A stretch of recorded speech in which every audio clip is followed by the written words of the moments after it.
Tonight at 10, Buckingham Palace announces that the Duke of Edinburgh has decided to stop carrying out public engagements.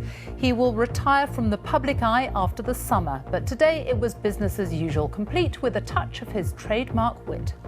I'm sorry to hear you standing down. I can't stand up much. Prince Philip, who will be 96 next month, has been at the Queen's side for nearly 70 years.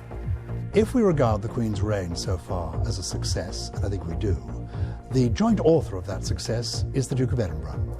His achievement is unparalleled. The palace says Prince Philip decided now was the right time to step down, and his decision is not health-related. Also on the programme tonight, twins but with very different lives. The NHS Hospital Trust that's paid millions in compensation after errors at birth caused brain injuries. I was pretty certain that I was going to die. Surfer rescued from the Irish Sea after more than 30 hours clinging to his board describes the moment a helicopter crew spotted him. And they saved my life. I can't thank them enough. President Trump celebrates at the White House after Republicans help him take the first step towards scrapping Barack Obama's flagship health plan. This is a repeal and a replace of Obamacare. Make no mistake about it. We never had rows. And national treasures Alan Bennett and Nicholas Heitner tell us how their friendship has fueled theatrical success. And coming up in Sports Day on BBC News, Koeman in Spain.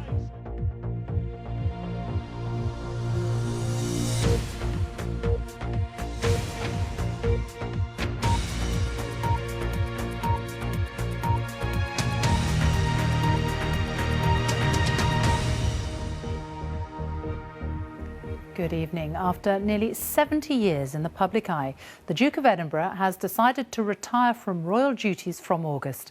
Buckingham Palace said that Prince Philip, who will be 96 next month, has the full support of the Queen. She will continue with all her engagements. The announcement has prompted tributes from the public and politicians alike. Here's our royal correspondent, Nicholas Witchell. It's an image to which the nation has become accustomed over a good many decades. The Queen and the Duke of Edinburgh, side by side on official business. Today they were at a reception at St James's Palace. The Duke a few steps behind and there in support. Inside, meeting members of the Order of Merit, swapping stories about hearing aids and joking about retirement. Standing down. I can't stand up much. Never mind standing down, I have trouble standing up, he said. But come the autumn, his attendance at events such as this will be the exception.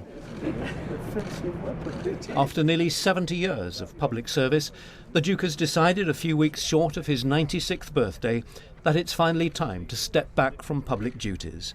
The palace says the decision has not been prompted by any particular concerns about his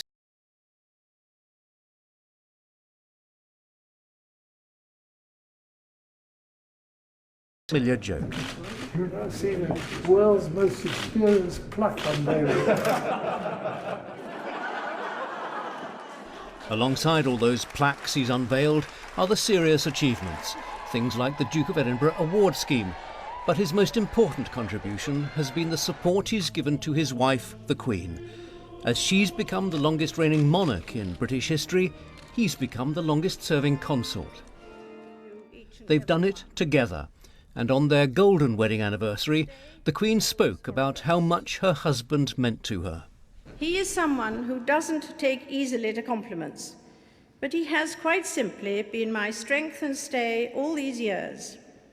And I and his whole family, and this and many other countries, owe him a debt greater than he would ever claim, or we shall ever know.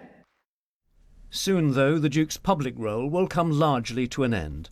The palace statement said, Prince Philip will attend previously scheduled engagements between now and August, both individually and accompanying the Queen. Thereafter, the Duke will not be accepting new invitations for visits and engagements, although he may still choose to attend certain public events from time to time. Political leaders paid their tributes.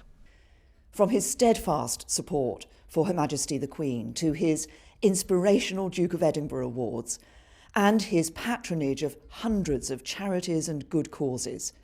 His contribution to our United Kingdom, the Commonwealth, and the wider world will be of huge benefit to us all for years to come. I wish him well in his retirement. I wish him well spending time doing the things he wants to do, as opposed to being required to attend lots of events, some of which he may find very exciting, some less so. So all the best, good luck. Oh, he's dedicated his life to public service and to supporting the Queen. I think he's more than earned his retirement. Prince Philip, as well as the support he's given the Queen and his own public service, of course, has done an amazing amount of charity work as well. It was in a BBC interview to mark his 90th birthday in 2011 that the Duke first hinted that he was thinking of scaling back. I reckon I've done my bit. I want to enjoy myself for a bit now. With less responsibility, less frantic rushing about, less preparation, less trying to think of something to say. And on top of that, memory's going. I can't remember names and things. Yes, I'm just sort of winding down. 6 years later, that winding down is finally taking place. It means that other members of the royal family will step up to support the Queen.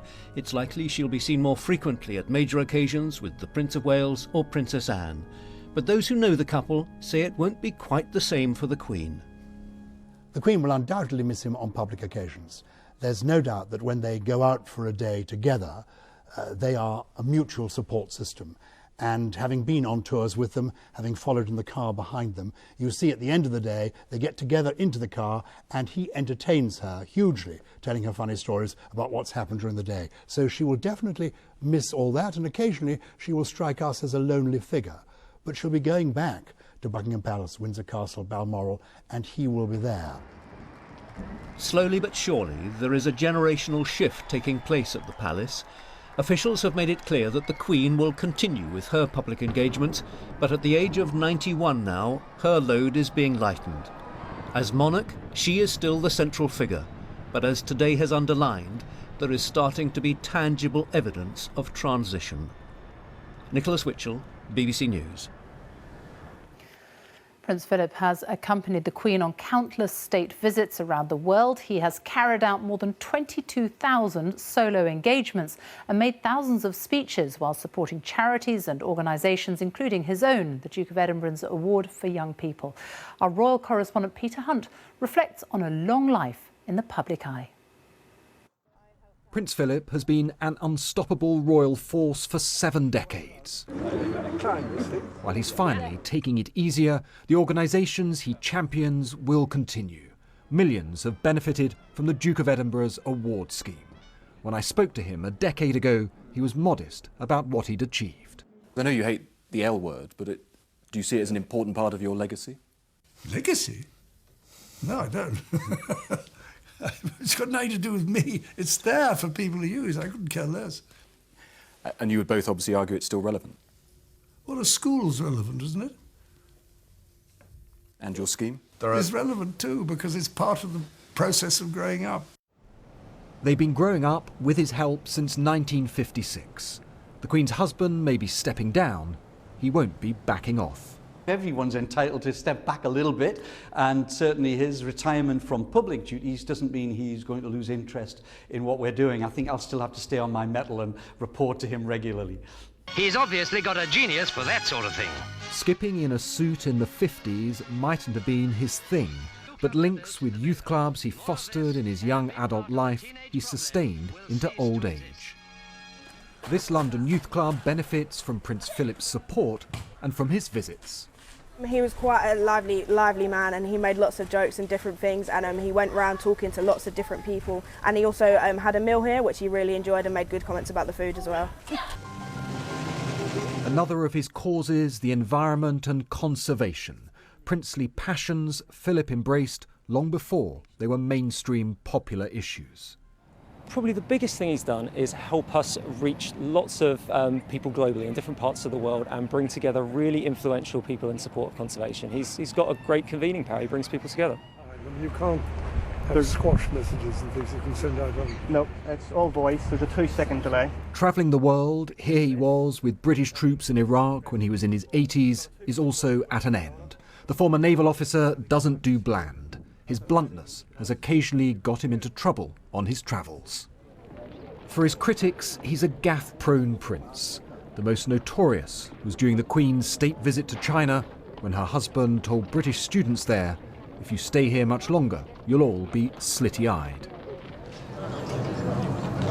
Such public encounters, which supporters portray as an attempt by the prince to put people at their ease, will now diminish, allowing Philip more time to enjoy the sport of carriage driving. It's a friendship. There's no holds barred. I mean, I've had plenty of disagreements with him. I don't mean nasty ones. Prince Philip on duty, on display during the Diamond Jubilee. As he relinquishes all this, the princely pensioner is now free to enjoy himself.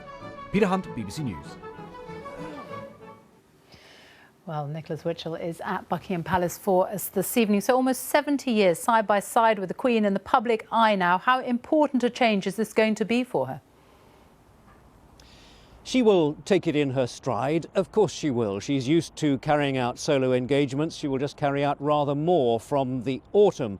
But she will, I'm sure, miss the companionship, the leavening influence that the Duke brings to public engagements. It's quite a solitary life being head of state, and she will miss that sense of shared experience, I'm sure, with the person with whom she has shared so many experiences over so many decades.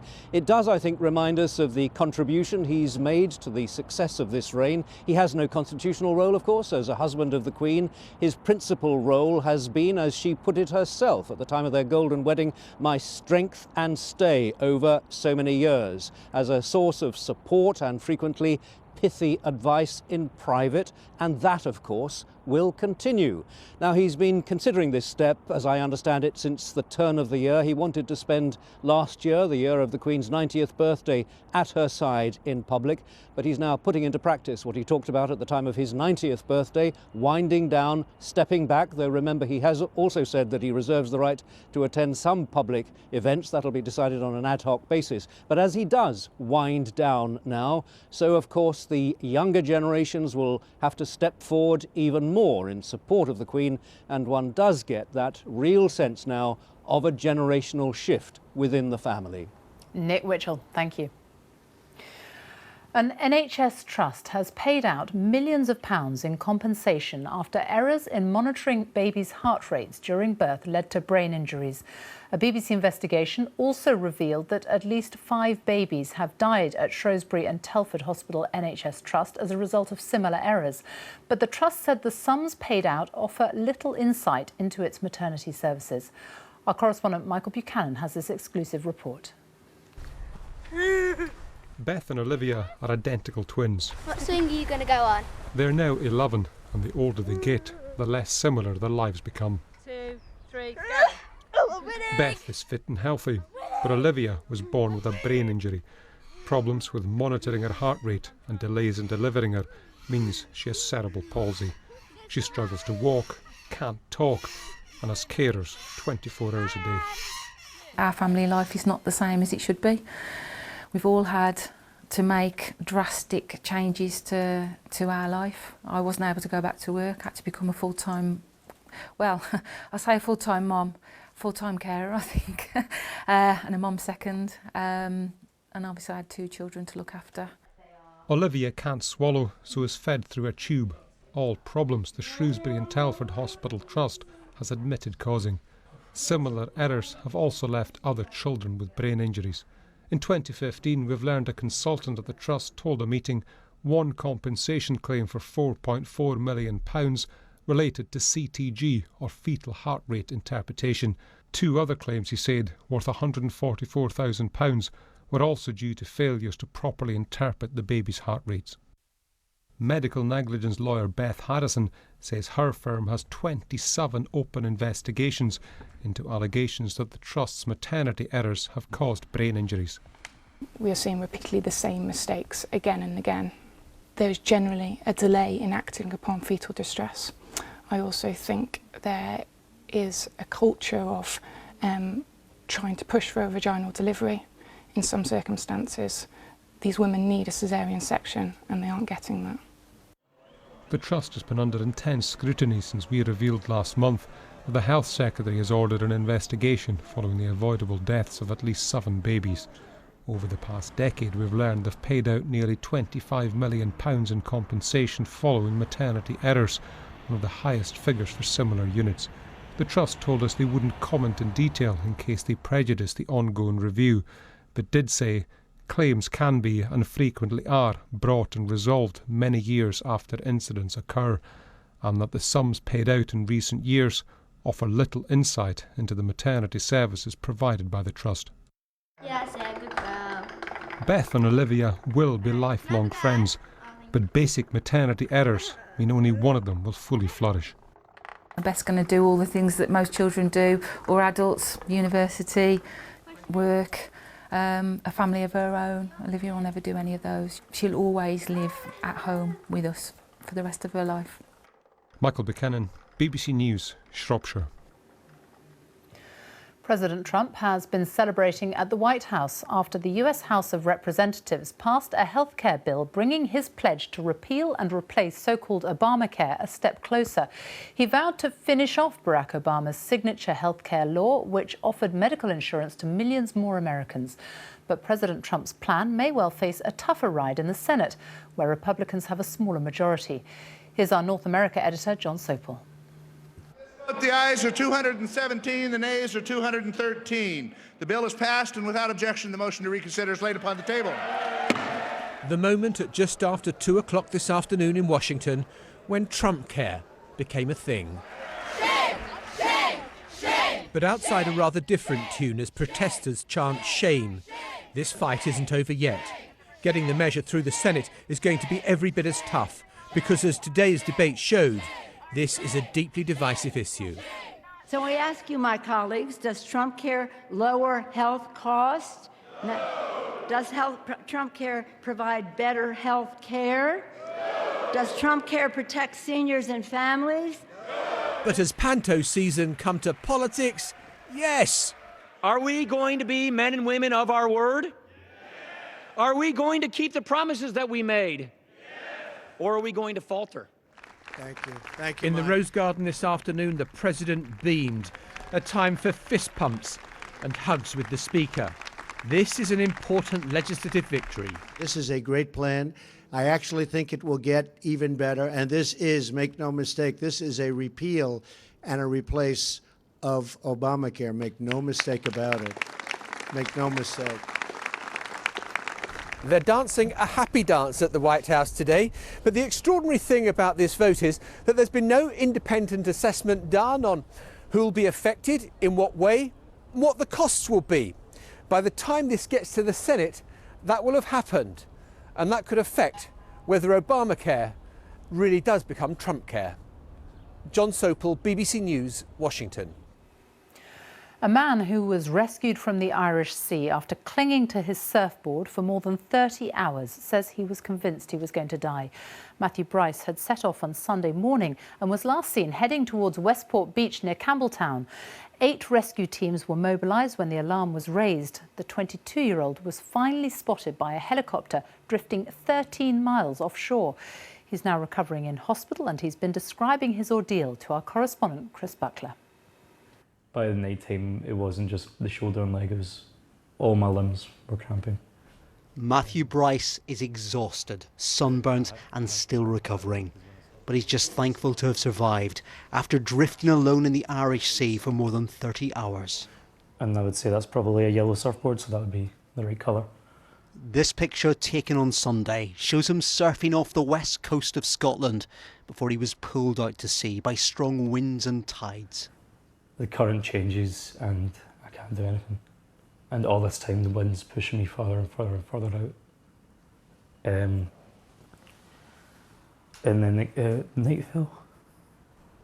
Sorry. He ended up clinging to his surfboard in the middle of the Irish Sea for a day and a half. He was eventually found halfway between Northern Ireland and Scotland just as the sun was setting and a second night was approaching. I was pretty certain that I was going to die of that sunset. So I was watching the sunset. I'd pretty much made peace with it all. And then I heard a helicopter. And the helicopter flew right over. So I jumped off the board and I lifted the board up and I started waving the board. And they flew right over and I thought they'd missed me. And then they turned. And they turned round. And they saved my life. This is the moment he was rescued from the water and his family could finally be told that he was alive. You have this elation and then 20 minutes later you crash back down. You don't know what state he's in. You don't know how unwell he is. What is it. And until we got that phone call from Matthew, just to hear his voice. The search teams even managed to recover his surfboard. Are you looking forward to being reunited with your surfboard? Is that the right question? I think we'll find a good use for it. Maybe a starter fuel. But yeah. That's it, you're done with surfing? I think so. I couldn't do that again. And that pledge to keep away from the surf is one his family seem determined to make him keep. Chris Buckler, BBC News at the Ulster Hospital in Belfast. The general election is just 5 weeks away, but today millions of voters have been taking part in local and mayoral elections in England, Wales and Scotland. Polls have just closed and counting is getting underway in a handful of places. Most of the results will come in tomorrow. We'll be hearing the latest from Cardiff and from Westminster, but first, Lorna Gordon is in Glasgow tonight. Lorna. Yes, all 32 local authorities are being contested here in Scotland, and one of the key battlegrounds is here in Glasgow. Will the city chambers here for decades dominated by Labour go to the SNP, and will the SNP, a party which has been in power at a national level for 10 years now, become the principal party at the local level too? The question of another independence referendum has been one of the issues of the campaign. The Conservatives, positioning themselves as protectors of the union, are confident, they say, of making gains. The Liberal Democrats and Greens are hopeful of increasing the number of councillors they have in certain parts of the country. Labour, though, it's possible, could be looking at heavy losses. And if the SNP become the largest party here in Glasgow once a Labour stronghold, it will be a hugely symbolic win. Well, it's expected that Labour will suffer losses at local level here in Wales too. It's by far the biggest party and has the most to lose. Cardiff here seen as a key battleground. It's one where Labour has a slim majority to defend. It's facing pressure in the west of the city from Plaid Cymru, in the north from the Conservatives, and the Liberal Democrats looking to regain some ground in the city centre. We'll also be looking at how Labour fares in North Wales, because if it slides further up there, that will be seen as a bad night for the party. Now, Plaid Cymru has the second largest number of councillors here in Wales. It will be looking to gain overall control in Carmarthenshire and Ceredigion. But the big question, of course, how will the Conservatives perform here in Wales? The party looking to benefit from Theresa May riding high in the polls. Swansea, the Vale of Glamorgan and Newport, some of the places they will look to do well. Now, Labour politicians here in England are also bracing themselves for bad results. One insider told me we're going to get a kicking. Now, to be fair, Labour has never been strong in the English shires, but their own polling, I'm told, is suggesting they'll retain overall control of just one council, Durham, and they're no longer likely to be the largest party in Nottinghamshire or in Lancashire. They're expecting much better news in the contests for new Metro mayors in Greater Manchester and in Merseyside. But keep a close eye on what happens in the tightly fought contest in West Midlands, because this is where Labour and the Conservatives will be scrapping over crucial marginal seats in the general election. Now, a quick health warning, Sophie. The local elections do not provide us with an exact blueprint for the general election result. The Lib Dems, for example, tend to do much better locally than nationally. But the outcome will influence the tactics of the main parties over the next 5 weeks. Ian Watson, Sian Lloyd and Lorna Gordon, thank you all. The two candidates vying to become the next French president were back on the campaign trail today after clashing in a TV debate last night when centrist candidate Emmanuel Macron called his far-right challenger Marine Le Pen the high priestess of fear. She in turn accused him of being soft on terrorism, as our correspondent Lucy Williamson reports. Borders and barriers aren't really Emmanuel Macron's thing, but when you might be the next president of France, your supporters have to get used to them. And so the European flags that mark his rallies were waved today from behind rows of fencing. France, he said, needed to end divisions of its people, its land and its social classes. Parce que ces sociétés, nous l'avons vu en Grande-Bretagne. We've seen that society in the UK, where the middle class implodes, and that was the moment that Britain decided to withdraw from the world stage. C'est un peuple qui se tient. Momentum is building behind Emmanuel Macron, but this fight has been getting ever more personal. With just one more day of campaigning left, the end of France's extraordinary presidential race is in sight. 24 hours after a bitter debate with Marine Le Pen, Mr Macron is still seen as the firm favourite. But some of his voters say they're not choosing him so much as blocking the far right. And 2/3 of the country's far left supporters may not vote for him at all. If Marine Le Pen win, it will be horrible, of course. But if Emmanuel Macron win, what will be the consequence? What, in 5 years, Marine Le Pen will be so strong. So it's not what I prefer, it's what I have to do. Critics have accused Marine Le Pen of using last night's debate to goad her opponent. But personal attacks happen on the campaign trail too. Today, an egg thrown during a visit to northern France. The French people know my programme very well. That is because it is very clear, and I've been presenting it to them for several years. I wanted to lift the veil, and I believe I did that successfully, on who Mr Macron is. There's more than one role at stake in this campaign. The presidency is the real treasure, but for France's far-right party, emerging as the official opposition would also be a prize. This campaign has been in many ways an argument over French identity. And no matter how many European flags are waved, every election rally here ends the same. Even if France's political map has changed. Lucy Williamson, BBC News, Albi. Our Europe editor Katya Adler is in Paris. You've been following this campaign very closely. Can anything stop Emmanuel Macron now? Well, never say never, of course, after the Brexit vote and Donald Trump's victory. We can't be 100% sure, but polls here are consistently showing Emmanuel Macron with a 20% lead over his rival. And if he does make it, Sophie, that really is quite something. He's only 39, a former banker, never elected before to political office. He only formed his political party just over a year ago. So if French voters do choose him for that top political job in this country, which is a political and economic heavyweight in Europe and outside as well, you could say that's quite a risk. And so Marine Le Pen has a plan. The plan is to do as well as she can in these elections with an eye on the next presidential elections, because she thinks a President Macron will be a failure.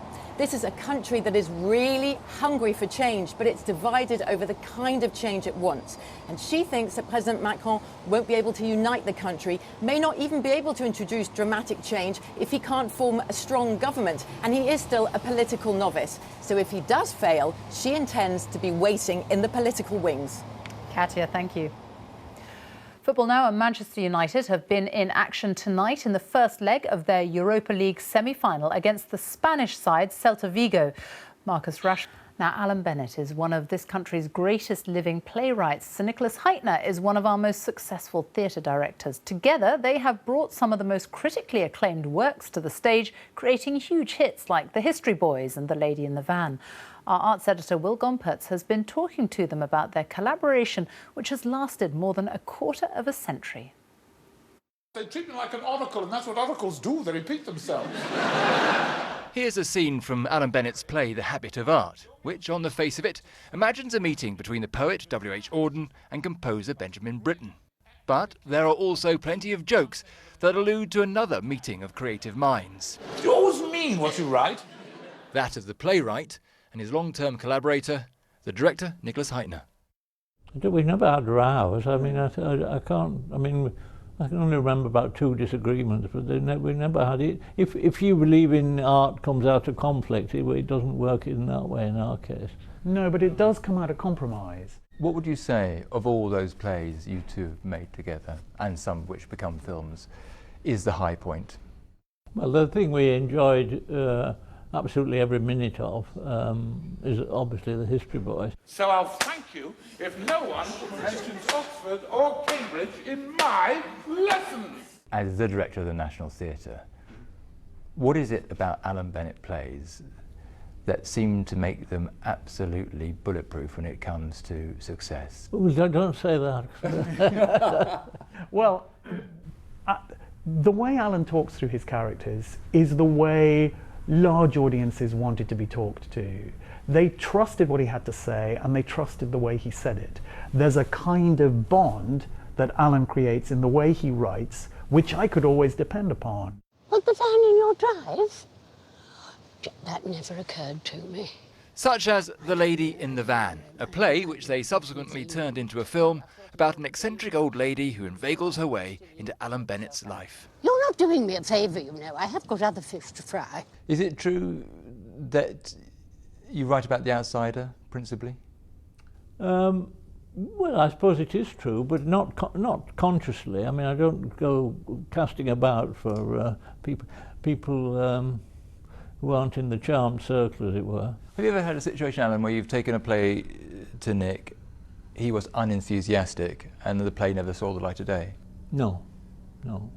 I mean, I'm a terrible recycler. I mean, Nick said, I can't remember, he must have been reading something, other things I'd written. And he said, you do repeat yourself, don't you? You all right? If he does, and writes another new play, he says it will be directed once again by Nicholas Hytner, who won't put it on at the National Theatre this time, but at his own theatre, which will open on London South Bank later this year. Will Gompertz, BBC News. Well, that is almost it from us. Newsnight is about to begin over on BBC Two in a few moments. Here is Kirsty. Tonight we report from Srebrenica, where one of just 6 survivors of the massacre in 1995 is back there facing down Serbs who say the genocide never happened. Join me now on BBC Two. Meanwhile, here on BBC One, it is time for the news where you are. Good night.